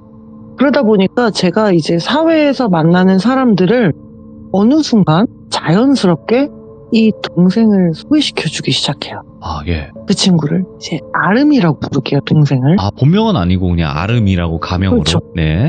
아름아, 언니가 이번에 친해진 친구가 있는데 이 친구가 참 괜찮다? 이 친구는 나한테 그런 좀 슬픔을 주지 않을 것 같아. 한번 보여줄게, 소개시켜줄게 하면서 한두 명씩 보여주기 시작해요. 저의 남자친구, 저의 친구 해가지고 친구들과 사람들을 봤는데 이 친구가 꼭 이렇게 제가 보여주는 사람을 보면은 언니, 저 사람은 안 돼. 이런 얘기를 하는 거예요. 예? 그래서 처음에는 질투하나 보다. 무슨 느낌인지 아시죠? 내가 너무 좋아서 맞아요. 주변 사람들과 갈라놓으려고 하나 보다, 어린 마음에. 예. 근데 첫 번째 남자를 보여주고 언니, 저 남자는 안 돼요. 저 남자는 술을 너무 좋아하고 술 때문에 헤어질 거예요. 이러는 거예요. 그래서 야, 무슨 소리야. 우리 오빠 술을 안 좋아해. 너 왜 이렇게 생뚱맞은 소리를 해. 너 왜 그러니? 하고서 약 1년 정도를 만납니다. 네. 그리고 그 남자가 정말로 술에 미쳐서 저에게 실수를 합니다. 그리고 술을 어느 정도로 좋아하냐면 놀이터에 땅을 파놓고 술을 숨길 정도로 좋아해요. 그거는 좀 이해가 안 되는데요? 네. 그리고 차에다가 생수통에다가 술을 넣어놓고 숨겨 마실 정도로 술을 좋아해요. 예. 그 남자랑 처음에 헤어진 이유도 술 먹고 거짓말을 하다 들통나서 헤어집니다. 낮은 이 술 먹고 실수하는 걸로 딱 헤어집니다. 이 동생이 예언한 대로 똑같은 이유로 헤어집니다. 슬슬 무서워지기 시작해요. 그리고 두 번째는 여자를 보여줬어요. 우리 이렇게 셋이 친하게 지내자. 어때? 너무 재밌지? 즐겁지? 하면서 제가 자리를 만들어요. 근데 이 동생이 언니, 저 언니는 아니야. 또 아니야? 왜? 언니, 저 언니는 언니의 소중한 걸 뺏으러 왔어요. 잘 지켜봐봐요. 잃고 나서 후회하지 마시고. 이제 무섭기 시작합니다. 근데 어느 순간 제가 하나밖에 없는 베스트 프렌드 남자 사람 친구가 있었어요. 제가 예. 의지하고 많은 걸 털어놓고 하는 10년 넘게 된 남자 사람 친구예요. 근데 저의 그 여자 사람 친구가 그 친구를 꼬시기 시작합니다. 그러면서 둘이 붙어 다니기 시작해요. 그러면서 저에게 연락을 안 하고 둘이 만나기 시작해요. 그러더니 어느 순간 둘이 연인이 되어 있어요. 그러다가 어느 순간 제가 외톨이처럼 돼요. 그리고 저를 제외하고 그 남자 사람 친구와 그 남자 사람 친구들도 다 저랑 오래된 남자 친구들이었는데 저를 빼고 놀기 시작합니다. 이게 보니까 그 여자 사람 친구가 제 남자 사람 친구들한테 좀 안 좋게 저에 대해 얘기를 했어요. 그러면서 제 자리에 들어가게 돼요, 그 친구가. 그러다가 어느 순간부터 저에게 연락을 안 하고 하면서 멀어집니다. 그래서 어찌됐든 이 친구랑은 연을 끊었습니다. 네. 연을 끊고 역시 나한테는 남는 게 이 동생밖에 없네가 된 거예요. 그러고 나서 시간이 흐르고 세 번째 또 만난 남성분이 있는데 그분 또한 헤어진 이유를 이 동생이 맞추게 돼요. 그 이유만이라도 알 수 있을까요? 언니, 그 남자는 언니의 과거 얘기를 들추면서 헤어지자고 할 거예요. 라고 얘기를 해요. 아니, 어떻게 이런 걸 맞추지? 아니, 잘할까. 제 과거에 지인이라고 하긴 좀 그렇고 저를 좋아했던 남성분이 있는데 그 남성분이 좀 안 좋게 저에 대해 얘기를 했어요. 이간질을 살짝. 네. 그래서 제가 그것 때문에 사실은 명예훼손이라 그러잖아요. 명예훼손으로 고소를 해서 승소를 했습니다. 야, 그 정도구나. 네, 좀 말을 좀 심하게 하셨고 예. 남성분께서 사실 좋아한다 뭐 이렇게 좀 했는데 제가 끝까지 안 받아줬어요. 그러다 보니까 이 남자 입장에서는 앙심을 품었고 네. 또 하필이면 이렇게 회사가 되게 컸는데 그 회사 안에서도 저에 대해 좀 안 좋게 얘기를 했어요, 남성분이. 그래서 세 번째 만난 남성분이 과거 얘기를 들먹이면서 제가 차입니다. 이쯤 되면 동생 말이 정말 다 맞는 거잖아요. 그래서 어쨌든 이 친구에 대해서 어느 정도 소개를 하기 위해서 좀 앞에 스토리가 길었죠. 굉장히 다 이렇게 네, 맞추기 맞추는 싫은데 친구입니다. 그냥 안 좋은 네. 소식이라도 얘기를 해주는. 네. 네, 맞아요. 다 맞춥니다. 그래서 이 동생이 도대체 뭔가 싶어서 이 동생이랑 점집을 가게 돼요. 가는데 이 동생도 저도 사실은 이렇게 좀 그런 팔자라고 하더라고요. 좀 무당팔자. 그쵸? 네. 저는 이제 인간으로 풍파를 겪어라 하는 사주고요. 그거를 빼오려면 타로를 해야 된다라고 하고요. 그래서 지금 열심히 타로를 하고 있어요. 그래서 이제 네. 처음에 얘기를 하셨구나. 네, 그래서 열심히 사람들한테 뭐 이렇게 상담을 할 때면 저의 경험했던 것들이 휙휙 지나가면서 상담이 좀 원활해져요. 그러면서 이게 공부였나 보다 이런 좀 경험이 되거든요. 이 동생은 뭐냐고. 그래서 이 동생을 데리고 가서 용하다는 용한 데를 다 데려가면은 네. 이 친구는 저보다 더 심한 거예요. 예. 근데 저는 어느 정도 타로나 이런 걸로 떼워갈 수 있는 정도 경지라고 한다면 이 친구는 너무 가득가득 차가지고 호주랑 잡기가 너무 많은 거예요. 새어 나오는 정도구나. 네. 그래서 이게 이 친구가 느끼는 것도 너무너무 정확하긴 하지만 이 귀신 노름이라고 해야 될까요? 이것도 너무 심해서 가끔씩은 헷가닥 다른 사람이 되기도 한다는 거죠. 근데 저는 그건 아니에요. 네. 저 그건 아니고 그냥 풍파만 겪어라, 상담으로 눌러가라 이 정도인데 이 친구 같은 경우는 눈빛이 달라지거나 갑자기 뭐 자기를 스스로 해한다던가 네. 이렇게 해서 좀 안 좋은 일들을 좀 몇 번 했어요, 이 동생. 그러면서 제가 이제 아시다시피 이런 팔자들은요 구제해주라는 게 있어요. 사람을 보면 구제해주라, 불쌍한 사람을 보면은 아여해라 이런 게 있거든요. 예. 덕을 쌓아라. 아무래도 맞아요. 뭐 그런 것도 있고 아무래도 제가 이 동생 옆에 붙어있는 거는 제가 이 동생을 좀 구해주라는 것도 좀 있는 것 같아서 서로가 서로를 도와주는 것도 있겠지만 그래서 제가 이 동생이 우울증이 있고 좀 자기 스스로를 해야 하는 행동을 할 때마다 제가 항상 옆에 또 있어주기도 했습니다. 그러면서 우리가 정말 친해져요. 서로 비슷한 부분도 많아지고 결정적인 그날이 작년 9월에서 10월인 것 같아요. 네. 이제 본론으로 들어갈게요. 드라이브를 굉장히 좋아해요, 둘이. 둘 다 사람에 대한 상처가 너무 많아서 사실은 드라이브만 해요, 둘이 만나서. 그리고 느껴지는 것들을 같이 공유하고 얘기하면 참 재밌더라고요. 너도 방금 저 사람 보고 그렇게 느꼈니? 나도. 이런 것들? 좀 일반 사람들과는 좀 다른 대화들을 많이 했어요. 둘이 같이 있으면 너무 재밌었어요. 신기하고. 그러다가 드라이브를 이제 쭉 가다가 수원의 방화수료정이라고 있습니다. 역사지예요. 굉장히 좀 네. 오래됐고 여기는 물도 있고 나무도 우거지고 저녁이 되면은 불이 좀 다 꺼져 있어서 어두컴컴한 곳이에요. 근데 여기를 유난히 이 친구가 가자고 하더라고요. 저는 갔죠. 제가 운전을 했고 이 친구는 조수석에 타 있고 네. 갑니다. 우리는 뭐 밤도 낮도 없어요. 그냥 눈 맞았다 싶으면은 만나서 드라이브해요. 그 정도로 너무 친했어요. 드라이브를 이제 쭉 가는데 방화수리정 코앞에 너무 어두운 거예요. 주변이 근데 진짜 뭐가 없어요, 사실. 다 불이 꺼져 있고 너무 어두워서 2시 반 정도였던 것 같아요. 그래서 제가 느낌상 야 여긴 아닌 것 같다. 딴 데 가자 이렇게 얘기를 해요.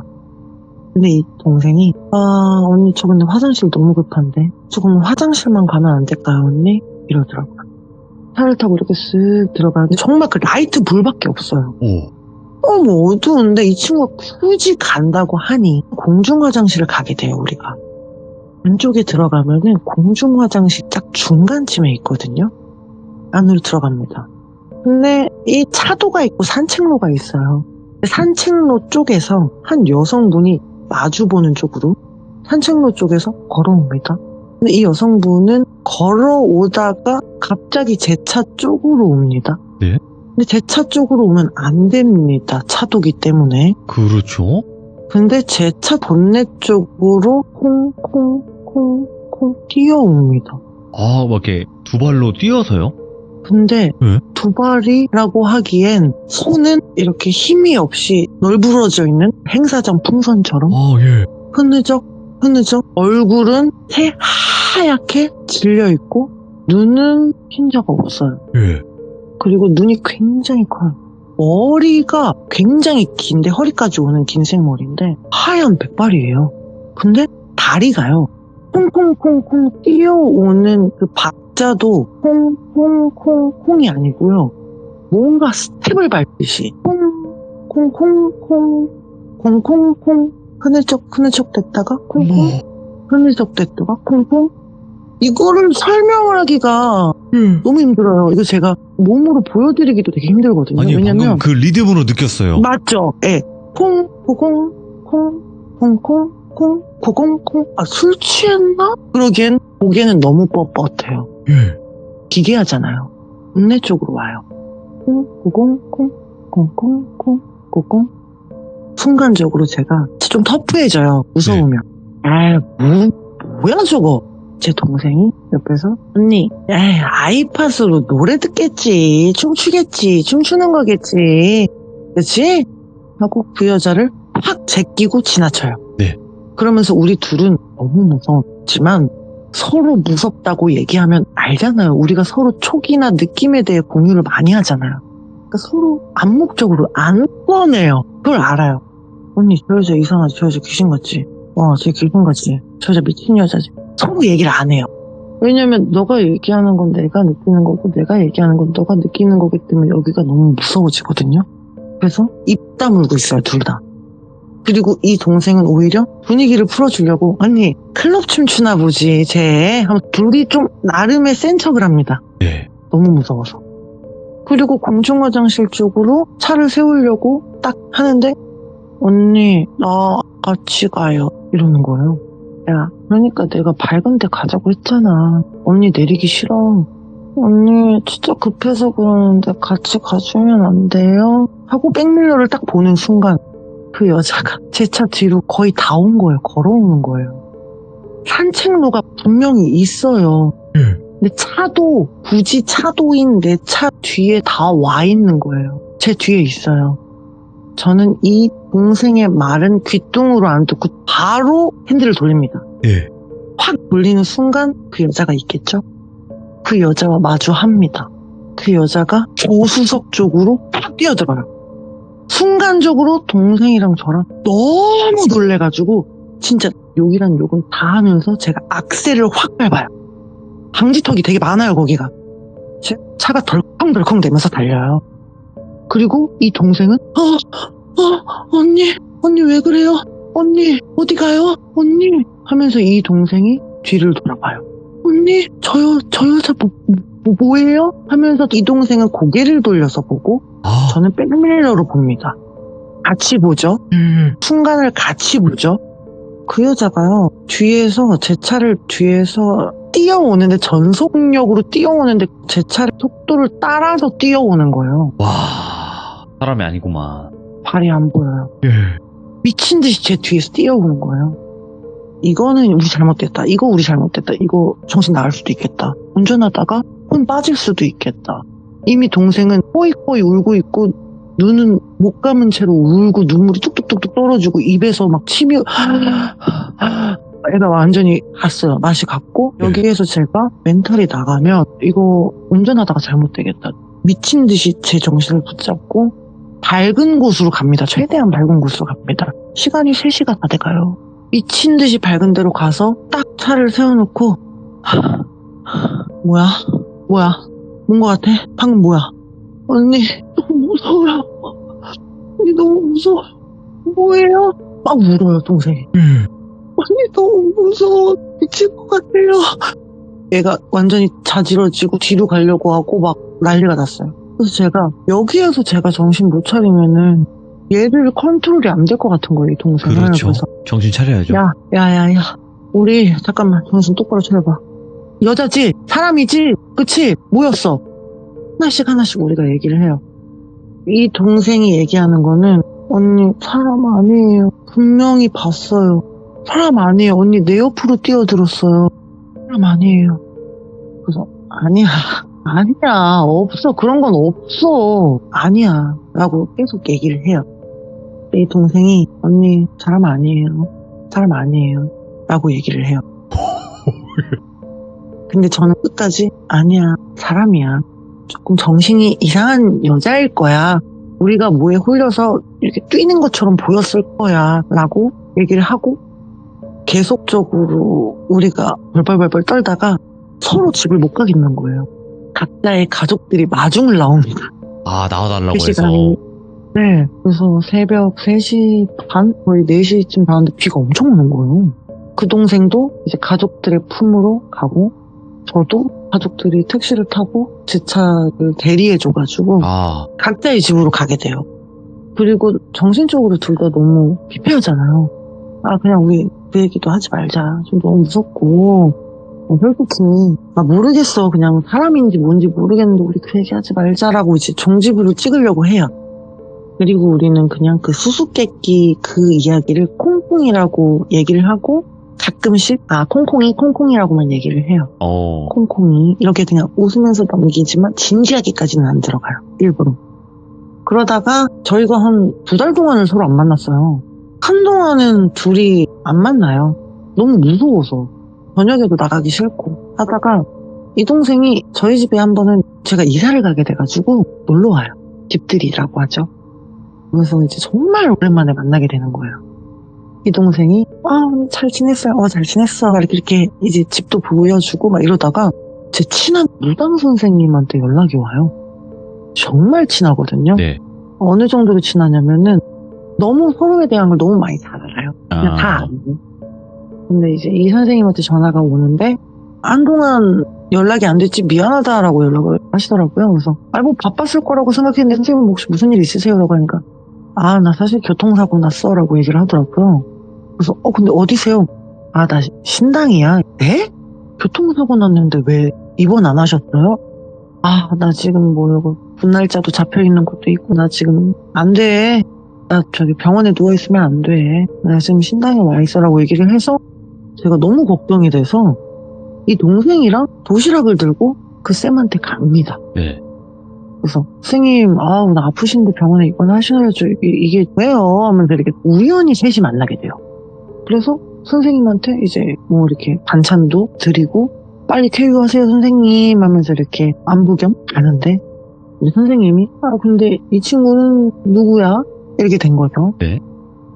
저랑 정말 친한 동생인데요. 우연히 저희 집들이 하다가 선생님 이렇게 만나 뵙게 됐네요. 이렇게 말씀을 드려요. 그래서 선생님이 동생 먼저 이렇게 보내고 저한테 조용히 얘기를 합니다. 친한 동생이야?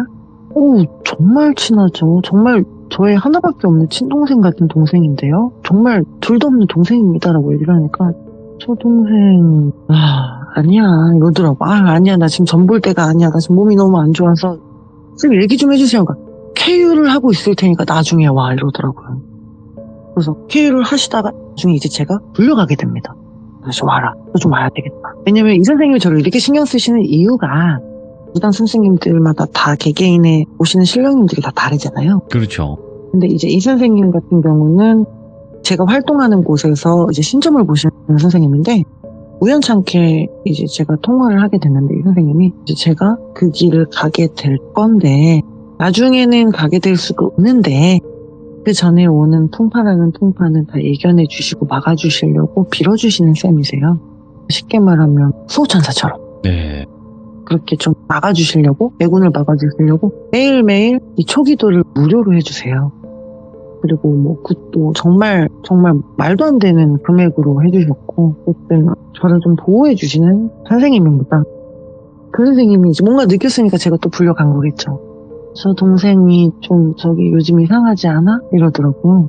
그래서 뭐가요? 이러니까 동생 싸가지 없지 않아 요즘에? 이러더라고요. 버릇이 없기는 하지만 제가 워낙 잘해줘서 그런 거죠 라고 얘기를 하니까 아니 내가 겪어야 더 정확하겠지만 얘가 옛날 같지 않을 거야. 옛날처럼 너한테 착하고 귀엽고 너 말 잘 듣고 그런 애가 아닐 거야 이렇게 얘기를 하시더라고요. 예. 나이를 먹었고 얘도 사회생활 짬이 있고 하니까 항상 내 말 들으라는 법은 없죠 선생님 이렇게 얘기를 하니까 그게 아니라 그냥 말 그대로 싸가지가 없다고. 너한테 싸가지가 없게 행동을 할 건데 너가 그거를 못 느꼈냐 라고 얘기를 하더라고요. 사실은 느꼈는데 제가 이 동생을 고쳐서라도 데리고 있고 싶지 추억이 많은 만큼 그렇지. 예. 이 친구가 저를 또 이렇게 좀 인풍파 몇 번 피하게 해준 것도 있고 해가지고요. 저는 좀 져버리고 싶지는 않습니다. 솔직히 말하면 좀 요즘에 애가 조금 옛날과는 다릅니다. 라고 얘기를 했어요. 그러니까 이제 선생님이 얘기하시는 게 저 동생은 신이야. 신이고 점을 너보다 훨씬 잘 봐. 근데 지금 점을 보는 게 귀신일 가능성이 커. 그래서 그 점을 다 믿어서도 안 돼.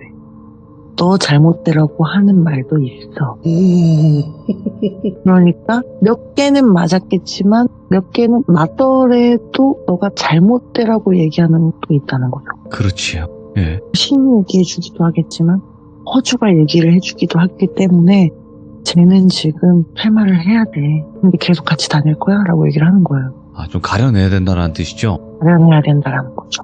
근데 이 친구는 돈도 없고 사실은 좀 어려워요. 많이 어렵고 그런 상태다 얘기를 했어요. 그래서 선생님을 의심하는 건 아니지만 어쨌든 선생님 이 친구는 돈이 없어요. 그래서 이런저런 거 많이 할 수 있는 상태가 아니고 저도 느꼈어요. 가끔씩 눈빛이 변하고 저한테 사실은 이렇게 조금 막말 아닌 막말할 때도 있고 네.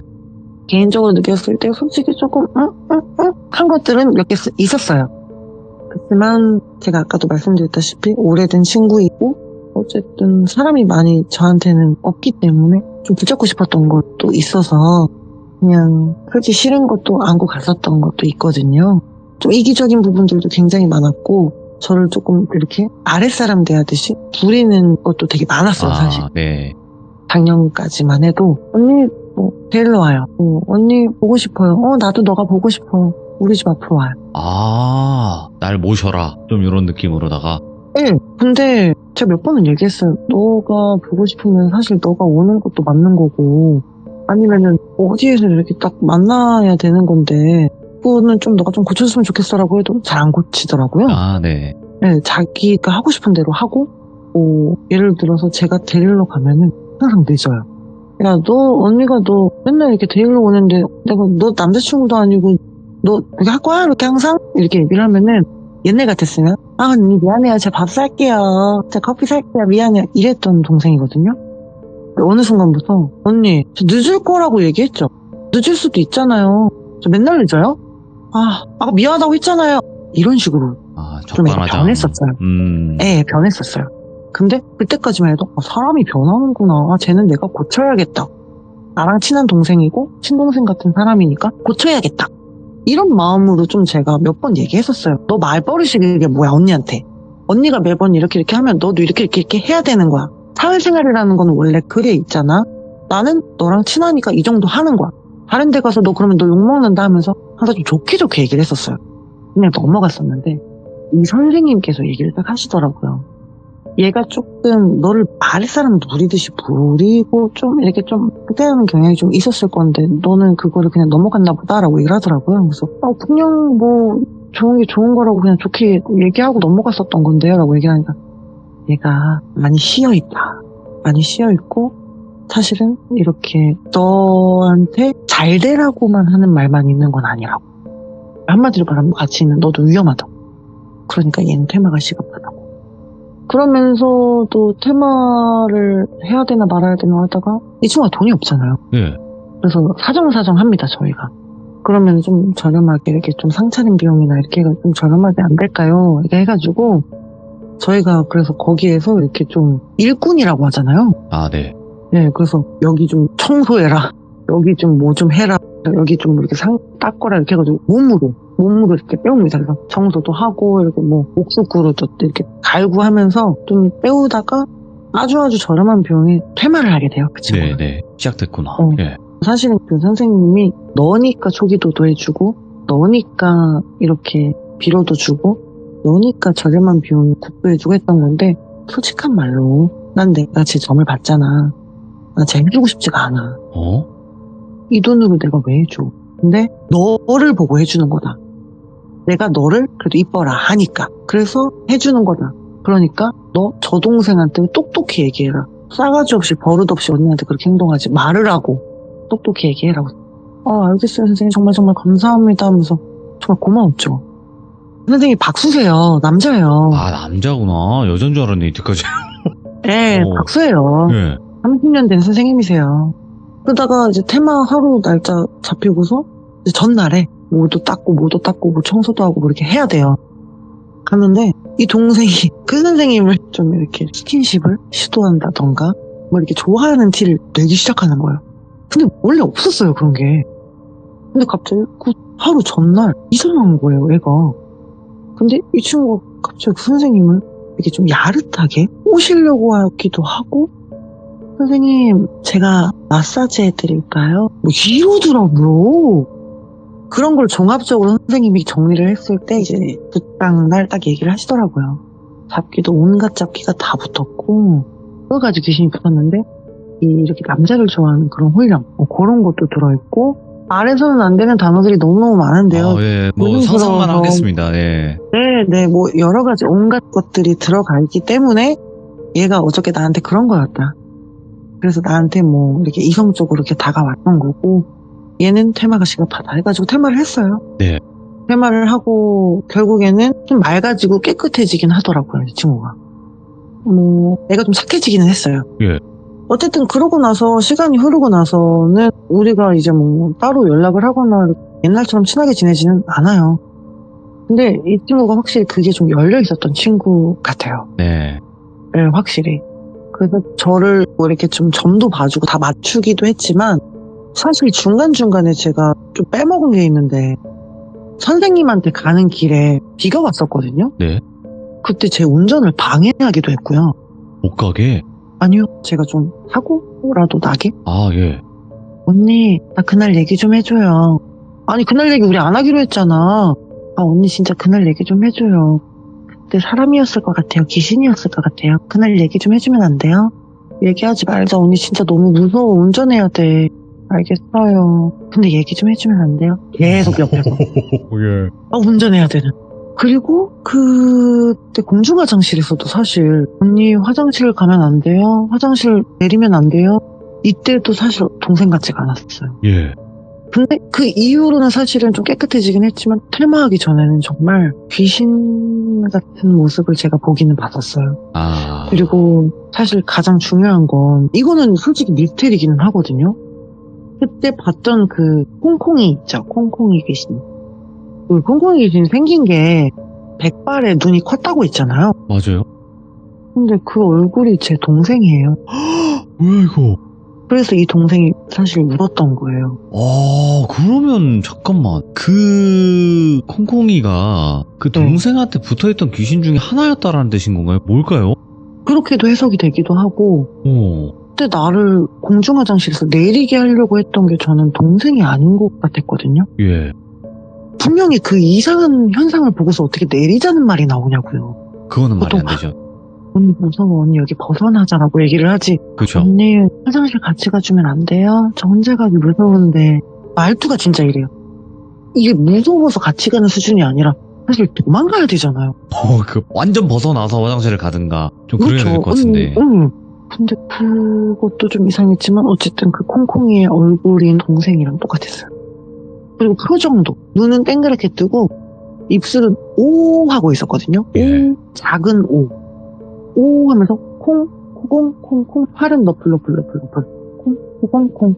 콩 콩콩콩콩 뒤에서 뛰어올 때도 오 이러면서 뛰어왔어. 오, 무섭다, 이거. 입모양이 그렇다는 거 아니에요? 아, 벌리고 네, 있듯이. 오 하면서.